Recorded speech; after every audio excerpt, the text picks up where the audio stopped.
ओम। धर्म प्रेमी देवियों एवं सज्जनों, पातंजल अष्टांग योग की श्रृंखला के अंतर्गत हम नियमों पर विचार कर रहे हैं। तो उसी क्रम में आज हम तप को समझने का प्रयत्न करते हैं।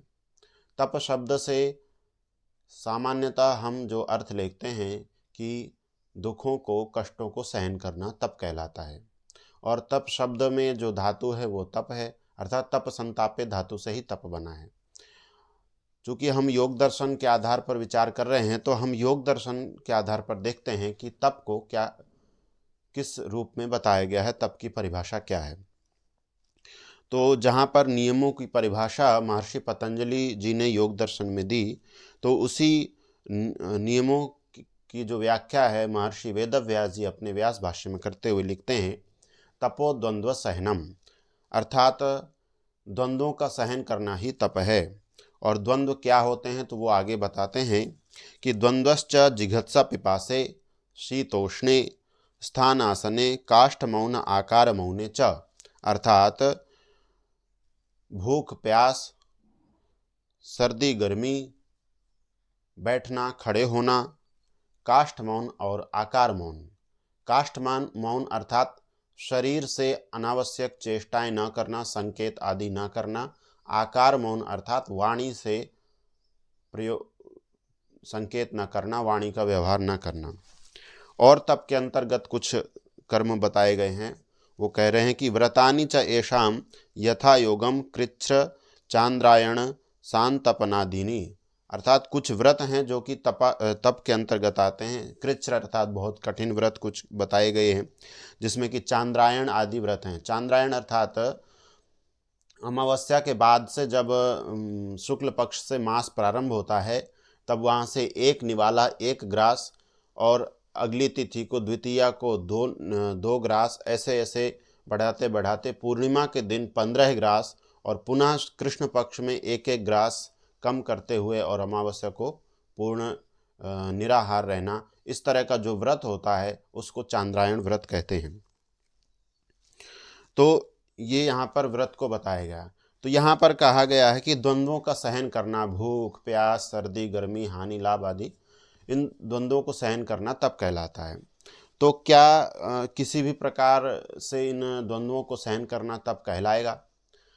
तो यहाँ पर प्रश्न उठेगा कि जो अधर्म के मार्ग पर चलते हैं वे भी भूखे प्यासे रहते हैं, कष्ट उठाते हैं, शारीरिक कष्टों को भी सहन करते हैं, तो क्या वह तप कहलाएगा?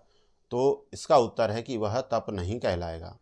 कारण, इसकी व्याख्या को समझने के लिए हमें अन्य ऋषियों के शरण में जाना पड़ता है कि तप वही होता है जो कि धर्म के मार्ग पर चलते हुए जो कष्ट बाधाएं आती हैं उनको सहन करना।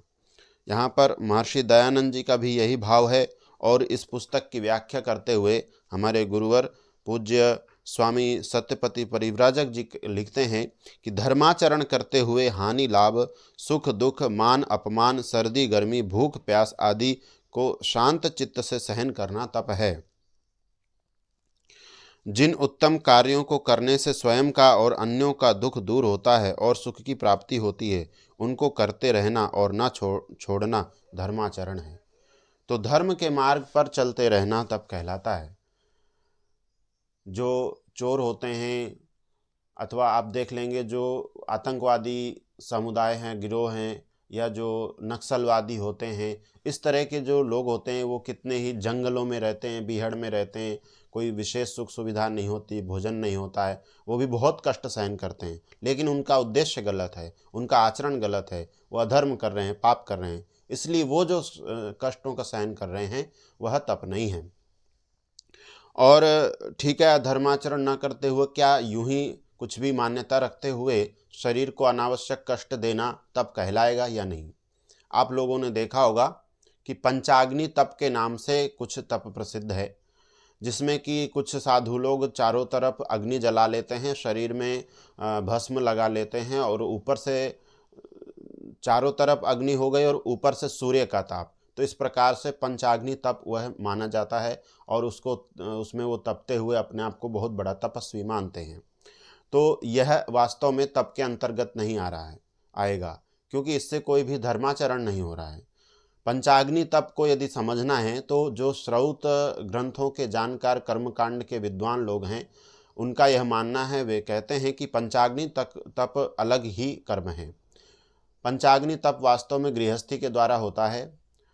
जैसे प्रत्येक गृहस्थी को प्राचीन काल में, आज वह परंपरा नहीं रही, प्रत्येक गृहस्थी के लिए 5 अग्नियों का अनुष्ठान करने का विधान किया गया है। तो उसमें से 5 अग्नियां हैं: गार्हपत्याग्नि, आहवनी अग्नि, दक्षिणाग्नि, आवसथ्याग्नि और सभ्याग्नि। इन 5 अग्नियों के में अलग अलग प्रकार की इष्टियाँ, यज्ञ, अनुष्ठान, अग्निहोत्र आदि किए जाते हैं। तो इन अग्नियों का यथावत सेवन करना, नियम से उनमें इष्टि यज्ञ आदि करना, ये वास्तव में पंचाग्नि तप कहा जाता है। इसी प्रकार आपने कुंभ आदि मेलों में देखा होगा कि कुछ साधु वर्षों से अपना एक हाथ खड़ा किए हुए हैं और वो हाथ पूरी तरह सूख गया है, उसमें रक्त संचार प्रवाह नहीं हो रहा है। तो या तो किसी ने वर्षों से स्नान ही नहीं किया है, इसको ही बहुत बड़ा तप मान रहे हैं, या कोई वर्षों से खड़ा ही है, बैठा नहीं है। तो इस तरह की जो गतिविधियां हैं ये वास्तव में तप के अंतर्गत नहीं आती हैं। शरीर को अनावश्यक कष्ट देना यह गलत है। ईश्वर ने यह शरीर हमें धर्माचरण करने के लिए, मुक्ति को प्राप्त करने के लिए और जीवन को सार्थक करने के लिए, जीवन के लक्ष्य को पूरा करने के लिए दिया है।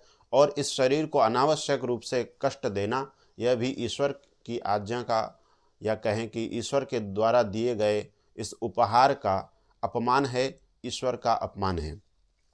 तो इस प्रकार के कर्म तप के अंतर्गत नहीं आते हैं, इनको तप नहीं मानना चाहिए। हमें सत्य का पालन करते हुए, धर्म का पालन करते हुए, वेद की आज्ञा का पालन करते हुए, परोपकार करते हुए जो कष्ट सहन करने पड़ते हैं, वास्तव में वे ही तप कहलाते हैं। अब तप करने से लाभ क्या होता है, तप में सिद्ध होने से क्या लाभ होता है, इसको हम समझने का प्रयत्न करते हैं। तो महर्षि पतंजलि जी स्वयं कहते हैं कि कायेंद्रिय सिद्धि अशुद्धि क्षयात् तपसः, अर्थात तप से हमारे शरीर की और मन की, या कहें बुद्धि की, इंद्रियों की जो अशुद्धि है, जो मल है, वो क्षीण हो जाता है। इस कारण से शरीर और इंद्रियों की सिद्धि होती है। शरीर हमारा दृढ़ बलवान होता है और इंद्रियां भी हमारी अधिक सक्षम हो जाती हैं। इसको स्वयं व्यास भाष्य में महर्षि वेदव्यास जी कहते हैं, निर्वर्त्यमानम एव तपो हिनस्ति अशुद्धि आवरण मलम, अर्थात अनुष्ठान किया जाता हुआ तप, या कहें कि पालन किया हुआ तप, जिस तप का पालन किया जा रहा है, ऐसा जो तप है, अर्थात धर्माचरण करते हुए जो दुख सहन किया जा रहा है, वह तप हमारे अशुद्धि रूपी आवरण मल को नष्ट कर देता है, समाप्त कर देता है। और उससे क्या होता है, तद आवरण मलापगमात, उस आवरण के दूर हो जाने से, क्षीण हो जाने से काय सिद्धि अणिमाद्या, जैसे आप लोगों ने कुछ सिद्धियों के नाम सुने होंगे, तो जिसमें काय सिद्धि होती है, अणिमा, लघिमा आदि, तो शरीर हल्का हो जाता है, छोटा हो जाता है। ये योग की कुछ सिद्धियां बताई गई। इसको हम इस रूप में भी कह सकते हैं कि हमारा शरीर अधिक स्फूर्तिमान हो जाता है। ये कहें कि स्फूर्तिमान तो होता ही है, हल्का होता है और अधिक क्रियाशील होता है, उसमें गुरुता नहीं होती। इस प्रकार हमारा शरीर जो है अधिक क्षमतावान हो जाता है। और इंद्रिय सिद्धि, इंद्रियों की सिद्धि अर्थात इंद्रियां विशेष सामर्थ्य वाली प्राप्त हो जाती हैं कि जिससे हम अधिक दूर का भी, सामान्य मनुष्य भी जहाँ तक नहीं देख सकता, उस तप को सिद्ध कर लेने वाला योगी जो है अधिक दूर से देख लेता है, सूक्ष्म वस्तुओं को जान लेता है। इंद्रियों की ऐसी क्षमता बढ़ जाती है। तो यह तप का स्वरूप है।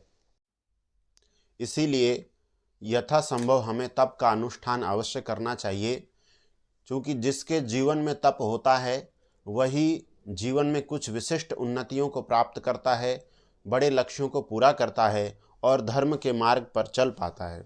जिस मनुष्य के जीवन में तप नहीं है, वो शारीरिक, मानसिक दुखों को, कष्टों को सहन करना नहीं कर सकता, उनको सहन करने का अभ्यास नहीं है, वह शीघ्र ही अपने मार्ग से डिग जाता है, धर्म से अलग हो जाता है और अधर्म की ओर प्रवृत्त हो जाता है। इसलिए तप करना बहुत ही आवश्यक कर्म है। प्रत्येक मनुष्य को अपने शरीर आदि की सामर्थ्य के अनुसार तप अवश्य करना चाहिए, और तप करने से ही हम विभिन्न विपरीत प्रतिकूल परिस्थितियों में रहते हुए अपना जीवन अधिक सुख के साथ में या कम से कम दुखी होते हुए बिता सकते हैं। इसलिए यह तप का महत्व है। हम सभी को इस तप का अनुष्ठान अवश्य करना चाहिए। इसी के साथ इस विषय को हम यहीं पर विराम देंगे। आप लोगों को चलचित्र अच्छा लगा हो तो अधिक से अधिक लोगों तक साझा कीजिए, इसे पसंद कीजिए, चैनल को सब्सक्राइब अवश्य कीजिए, उसकी सदस्यता अवश्य लें। और यदि आप फेसबुक पर देख रहे हैं तो इसे अनुकरण करना ना भूलिए, फॉलो करना ना भूलिए। और यदि आप शंका समाधान करना चाहते हैं कुछ, तो टिप्पणी में भी पूछ सकते हैं, अथवा इस QR कोड के माध्यम से आप व्हाट्सएप से सीधा मुझसे संपर्क कर सकते हैं। और इस दूसरे QR कोड से आप मेरे वैदिक शंखनाद नामक व्हाट्सएप समूह से जुड़ सकते हैं, और इस संख्या के माध्यम से आप मुझसे अरट्टई से भी संपर्क कर सकते हैं। तो आपने इस चलचित्र को ध्यान से सुना, इसके लिए आप सभी लोगों का पुनः धन्यवाद। ओम नमस्ते जी।